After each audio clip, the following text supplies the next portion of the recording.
Hello നമസ്കാരം. Study സ്റ്റുഡിയോയിലേക്ക് എല്ലാവർക്കും സ്വാഗതം. നമ്മളിന്ന് Sreenarayana Guru open university BA third sem ഹിസ്റ്ററിക്കാരുടെ മെയിൻ പേപ്പറായ ഹിസ്റ്ററി ഓഫ് കേരള പാർട്ട് 1 ആറാമത്തെ ബ്ലോക്കിൽ, അതായത് ലാസ്റ്റ് ബ്ലോക്കിൽ 4ാമത്തെ യൂണിറ്റാണ് ക്ലാസ്സിൽ ഡിസ്കസ് ചെയ്യാൻ പോകുന്നത്.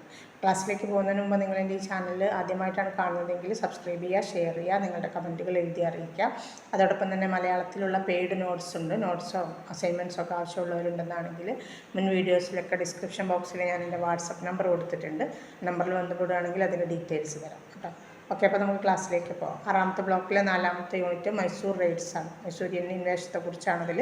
മൈസൂർ സുൽത്താൻമാരില്ലേ, ടിപ്പു സുൽത്താൻ ഹൈദരാലിയുടെ ഇൻവേഷത്തെക്കുറിച്ചാണ് അതിൽ പറയുന്നത്. അപ്പോൾ അതിൽ നോക്കാം, മലബാറിലെ മൈസൂർ അധിനിവേശത്തിലേക്ക് നയിച്ച സാഹചര്യങ്ങളാണ് അതിൽ നമ്മളോട് ചോദിക്കാൻ സാധ്യതയുള്ള ആദ്യത്തെ ഒരു ഏരിയ എന്ന് പറയുന്നത്.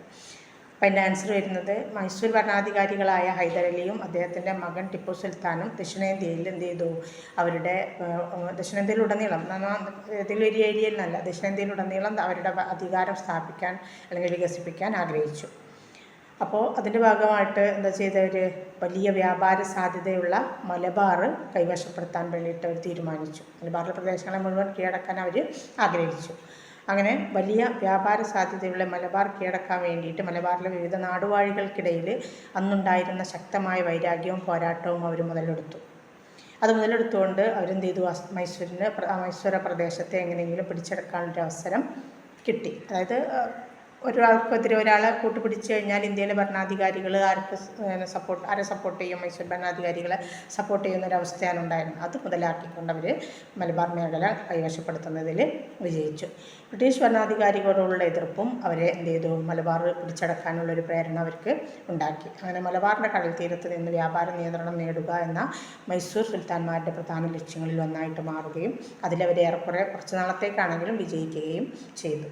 ഇനി കേരളത്തിൻ്റെ സാമൂഹിക രാഷ്ട്രീയ സമ്പദ്ഘടനയിലെ സംസ്കാരത്തിലുമൊക്കെ മൈസൂരന്മാരുടെ ഇടപെടലുകൊണ്ടുണ്ടായിട്ടുള്ള പ്രത്യാഘാതങ്ങൾ എന്തൊക്കെയാണെന്നാണ് നമ്മളോട് തിരിച്ചു ചോദിക്കാനുള്ള സാധ്യതയുള്ള മറ്റൊരു മേഖല.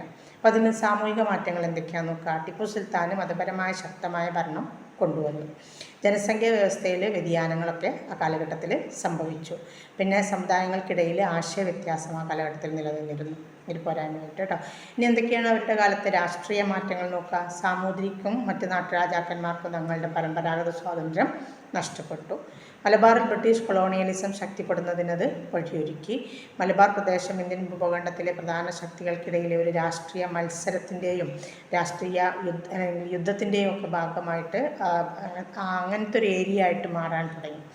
ഇനി എന്തൊക്കെയാണ് സാമ്പത്തിക പ്രത്യാഘാതങ്ങൾ നോക്കുക. ടിപ്പു സുൽത്താൻ പുതിയ നികുതി സംവിധാനങ്ങൾ കൊണ്ടുവന്നു. മലബാർ മേഖലയിൽ പുതിയ നികുതി സംവിധാനങ്ങൾ കൊണ്ടുവന്നു. വിദേശ വ്യാപാരത്തിൻ്റെ തടസ്സം സൃഷ്ടിച്ചു. ഇറക്കുമതിക്കൊക്കെ വലിയ ചുങ്കം ചുമത്തിക്കൊണ്ട് വിദേശ വ്യാപാരത്തിന് വലിയ തടസ്സം സൃഷ്ടിച്ചു.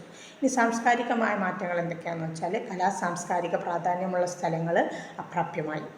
അതുപോലെ തന്നെ സാമൂഹിക ഭീതിയും ആകുലതയും ജനങ്ങളുടെ ഇടയിൽ നിലനിന്നു.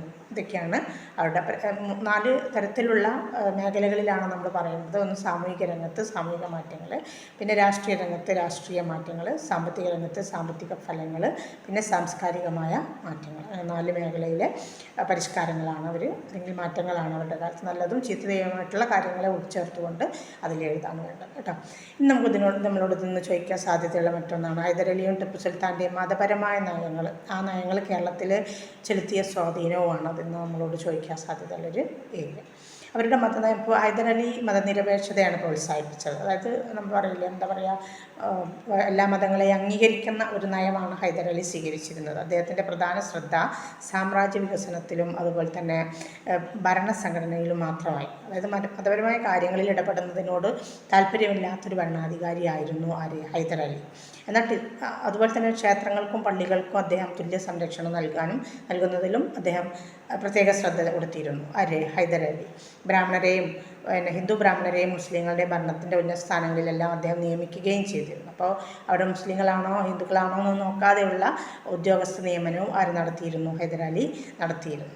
അപ്പോൾ മാത്രമല്ല, അദ്ദേഹത്തിന് ശേഷം വന്ന അദ്ദേഹത്തിൻ്റെ മകൻ ടിപ്പു സുൽത്താൻ തൻ്റെ ഭരണത്തെ ഇസ്ലാമിക തത്വങ്ങളനുസരിച്ച് മുന്നോട്ട് നയിക്കാനുള്ളൊരു തീരുമാനം എടുത്തു. ഹൈദരലിയുടെ മതനയത്തിൽ നിന്ന് വ്യത്യസ്തമായൊരു മതനയമാണ് ആർക്കുണ്ടായിരുന്നത്, ടിപ്പു സുൽത്താന് ഉണ്ടായിരുന്നത്. നിരവധി മതപരിവർത്തനങ്ങൾക്കും അദ്ദേഹം നേതൃത്വം കൊടുത്ത് അദ്ദേഹത്തിൻ്റെ നേതൃത്വത്തിൽ ആളുകൾ നടത്തിയിട്ടുണ്ട് എന്നുള്ളതിൻ്റെ ചരിത്രരേഖകളും ലഭ്യമായിട്ടുണ്ട്. ടിപ്പുവിൻ്റെ അധിനിവേശത്തെ തുടർന്ന് ജനങ്ങൾക്കിടയിൽ ഒരു ഭയം വളർന്നു വന്നു എന്നാണ് പറയപ്പെടുന്നത്. എന്ന് പറഞ്ഞാൽ മതപരിവർത്തനത്തിൻ്റെ കാര്യത്തിൽ മാത്രമല്ല, പല മേഖലകളിലും ടിപ്പുവിനെ ആളുകൾക്ക് ഭയമായിരുന്നു. അങ്ങനത്തെ ഒരു അവസ്ഥ ടിപ്പുവിൻ്റെ ഭരണകാലത്തുണ്ട്. പ്രത്യേകിച്ചും ഇപ്പോൾ നമ്മൾ പഠിക്കുന്ന മതമേഖല ആയതുകൊണ്ട് ആ രംഗത്തും ആ ഒരു ഭയം ആളുകൾക്ക് ആരുടെ ഭരണകാലത്തുണ്ടായിരുന്നു? ടിപ്പുവിൻ്റെ ഭരണകാലത്ത് ഒരു ആശങ്ക വളർന്നിരുന്നു. പല ഹിന്ദുക്കളും തിരുവിതാംകൂറിലേക്കും കൊച്ചിയിലേക്കൊക്കെ കുടിയേറിപ്പോയിരുന്നു ആരുടെ കാലത്ത്? ടിപ്പു സുൽത്താൻ്റെ കാലത്ത് എന്ന് പറയപ്പെടുന്നു. അതുപോലെ കലയിലും സംസ്കാരത്തിലും ഒക്കെ വലിയ നാശം നേരിട്ടൊരു കാലഘട്ടമാണ് ആരുടെ കാലഘട്ടം? ടിപ്പു സുൽത്താൻ്റെ കാലഘട്ടം. കുറച്ച് നാൾ ഭരിച്ചിട്ടുള്ളെങ്കിൽ ആ ഭരണകാലം അത്രയും യുദ്ധമായിരുന്നു അദ്ദേഹത്തിന് പ്രധാനം. ആരുമായിട്ടുള്ള യുദ്ധം? ബ്രിട്ടീഷുകാരുമായിട്ടുള്ള യുദ്ധത്തിലായിരുന്നു ടിപ്പു സുൽത്താൻ ഉണ്ടായിരുന്നത്. എങ്കിലും അതിനിടയിൽ ഇത്തരത്തിലുള്ള പ്രവൃത്തികൾക്കൊക്കെ ടിപ്പു സുൽത്താൻ നേതൃത്വം കൊടുത്തതിനായിട്ടും കാണാൻ കഴിയുന്നു കേട്ടോ. അപ്പോൾ ഇതിൽ നമ്മളോട് ചോദിക്കുന്നതാണ് മലബാറിലെ മൈസൂർ അധിനിവേശത്തിലേക്ക് നയിച്ച സാഹചര്യങ്ങളാണ്. അതിൽ മെയിനായിട്ടൊരൊറ്റ പോയിൻ്റാണ്, അതിനെ ഒന്ന് വിപുലീകരിച്ച് എഴുതാൻ മാത്രമേ വേണ്ടുള്ളൂ. എന്താണ്? മൈസൂർ ഭരണാധികാരികൾ കേരളത്തിൽ വരുന്ന സമയത്ത് കേരളത്തിലെ ഭരണാധികാരികളായ നാടുവാഴികൾ പരസ്പരം മത്സരിച്ചു കൊണ്ടിരിക്കുകയാണ്, യുദ്ധത്തിലേർപ്പെട്ടുകൊണ്ടിരിക്കുകയാണ്. അപ്പോൾ ആ സാഹചര്യം മുതലെടുത്തുകൊണ്ട് ഒരാൾക്കെതിരെ ഒരാളെ കൂട്ടുപിടിച്ചുകൊണ്ട്, ഇപ്പോൾ നമ്മൾ ഡ്യൂപ്ലെയൊക്കെ ഫ്രഞ്ച് ഗവർണർ ചെയ്തില്ലേ, അതേപോലെയുള്ളൊരു നയമാണ് ആര് സ്വീകരിച്ചത്? മൈസൂർ സുൽത്താൻമാർ സ്വീകരിച്ചു. അതുകൊണ്ട് തന്നെ അവർക്ക് പെട്ടെന്ന്, അതായത് പരസ്പരം മത്സരിച്ചു കൊണ്ടിരിക്കുന്ന ആളുകളെ പെട്ടെന്ന് കീഴ്പ്പെടുത്താൻ കഴിയും. അങ്ങനെ ഈ ഇന്ത്യയിലെ ഭരണാധികാരികളെ, നാട്ടുഭരണാധികാരികളെ പെട്ടെന്ന് കീഴ്പ്പെടുത്താൻ അദ്ദേഹത്തിന് സാധിച്ചു. അദ്ദേഹത്തിന് മീൻസ് ഹൈദരാലിക്ക് അദ്ദേഹമുള്ള തുടക്കം അല്ലേ. പിന്നെ രാഷ്ട്രീയ സാംസ്കാരിക മേഖലയിലെ പരിവർത്തനങ്ങളാണ് നമ്മൾ പറഞ്ഞു കഴിഞ്ഞു. അതിൽ സാമൂഹിക മാറ്റങ്ങൾ ചോദിക്കുമ്പോൾ ടിപ്പു സുൽത്താൻ്റെ മതപരമായ ശക്തമായ ഭരണം, പിന്നെ ജനസംഖ്യാ വ്യവസ്ഥയിലുണ്ടായ വ്യതിയാനം, മാറ്റം, പിന്നെ സമുദായങ്ങൾക്കിടയിൽ ആശയവ്യത്യാസം നിലനിന്നത്. പിന്നെ രാഷ്ട്രീയ മാറ്റം ചോദിക്കുകയാണെങ്കിൽ സാമൂതിരി അടക്കമുള്ള നാട്ടുരാജാക്കന്മാർക്ക് അവരുടെ പരമ്പരാഗത സ്വാതന്ത്ര്യം നഷ്ടപ്പെട്ടു. മലബാറിൽ ബ്രിട്ടീഷ് കൊളോണിയലിസം ശക്തിപ്പെട്ടു. അതുപോലെ തന്നെ മലബാർ പ്രദേശത്തിൻ്റെ ഭൂഖണ്ഡത്തിലെ പ്രധാന ശക്തികൾക്കിടയിലെ ഒരു രാഷ്ട്രീയ യുദ്ധ മേഖലയായിട്ട് മാറിയതും ഇവരുടെ കാലത്ത്.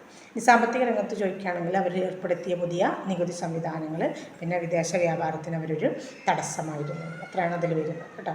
പിന്നെ മതപരമായ നയങ്ങൾ പറഞ്ഞാൽ 2 വ്യത്യസ്ത രീതികളിലാണ് അവരുടെ മതനയം ഉണ്ടായിരുന്നത്. ഹൈദരാലി ആണെങ്കിൽ മതനിരപേക്ഷത അല്ലെങ്കിൽ മതസഹിഷ്ണുത പ്രാധാന്യം കൊടുത്തുകൊണ്ട് ഹിന്ദുക്കളെയും മുസ്ലിങ്ങളെയും ഒരേ നിലയിൽ കണ്ടുകൊണ്ട് ഉയർന്ന ഉദ്യോഗങ്ങളിലെല്ലാം നിയമിച്ചുകൊണ്ടുള്ളൊരു രീതിയാണ്. ക്ഷേത്രങ്ങളും പള്ളികളും ഒക്കെ നിർമ്മിക്കുന്നതിന് തുല്യ പ്രാധാന്യം നൽകിയപ്പോൾ ടിപ്പു സുൽത്താൻ എന്താണ്? ഇസ്ലാമികമായ തത്വങ്ങൾക്കനുസരിച്ച് ഭരണത്തെ മാറ്റിയെടുക്കാനുള്ള ഒരു ശ്രമമാണ് ടിപ്പു സുൽത്താൻ്റെ കീഴിൽ ഉണ്ടായിരുന്നത്. മാത്രമല്ല അദ്ദേഹത്തിൻ്റെ കാലഘട്ടത്തിൽ കലയും സംസ്കാരവും ഒക്കെ തകർച്ച നേരിടുന്നൊരവസ്ഥയാണ് ഉണ്ടായിരുന്നത്.